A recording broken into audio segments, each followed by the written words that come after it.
So are you saying that with Christianity comes peace? Yeah? So, ladies and gentlemen, What about the Crusades? the question was, What about the Crusades? and if you interrupt the answer, you'll find that you don't get to ask another question. The question was, am I saying that with Christianity comes peace? No, Okay. I'm not. Okay. I'm saying with Christ comes peace. But then the question was, Okay. what about the Crusades? Yeah. So let me answer that directly. Answer it. The Crusades were launched after 7 centuries of constant Islamic aggression. Before the very first crusade was launched in 1095, Muslims had invaded the following Christian lands. Say last. They had invaded Christian Syria, Christian Jordan, Christian Palestine, Christian Egypt, Christian Algeria, Christian Libya, Christian Morocco, Christian Portugal, Christian Spain, Christian France, Christian Sicily, Christian Turkey, Christian Armenia, Christian Italy, all before the first crusade. The Crusades are a legitimate response to Islamic aggression and Islamic violence. I don't need to hear any lectures about the Crusades from people who support Islamic colonialism, Islamic imperialism, Islamic dominion and Arabization. Any other questions about any aspect of Christian history, Christian belief, Christian values, traditions? This is your opportunity. Any questions? Go on. So you spoke about the Crusades. Yep. Is it the same situation with the slave trade? Because they use Christianity to convert Africans and then bring them along in ships to the Americas. Okay. What did Islam have to do with that? So he asked the question, What was the question? what does Islam have to do with the slave trade? Okay. No. Wait, wait. no. Yeah, I'm going to address your full question. I'm going to address your full question. No, but be fair, but Let's be clear.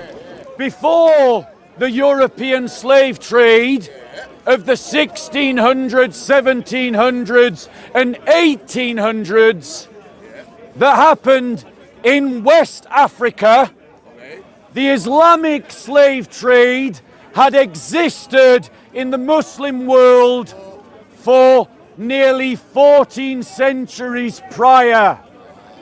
For nearly, ladies and gentlemen, for nearly 11 centuries, Muslims had taken slaves across Africa, across Europe, and had taken them into the Muslim world.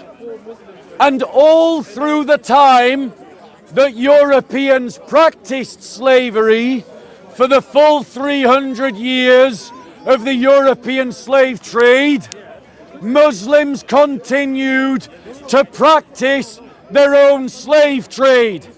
They continued to kidnap people from Europe. They continued to kidnap people from Indonesia, people from India, people from Afghanistan, people from Africa, and take them into the Islamic slave markets to trade them as slaves. They did this because Muhammad was a slave trader who bought slaves and sold slaves. Christians, however, have ended the slave trade multiple times at different parts of history, at different geographies around the world for the last 2,000 years. The most recent example was when William Wilberforce and the anti-slave traders convinced the British Empire, using Christian arguments, to end the British slave trade. The British Royal Navy then sacrificed blood and resources to end the slave trade around the world, including inside the Islamic world. Ladies and gentlemen, 50 years. now notice, the Muslim that asked the question Where is he? didn't even bother to listen to the answer, because that's how they do it. They're not interested in what you've got to say. All that they want to do is try and make a polemical point, and then they're not interested in anything you have to say afterwards, because they don't like the truth. Why did Christians try to abolish the slave trade? Why? Because our example is Jesus Christ, and Jesus Christ, in a time when slavery was normal, never had a slave, never bought a slave, and never sold a slave.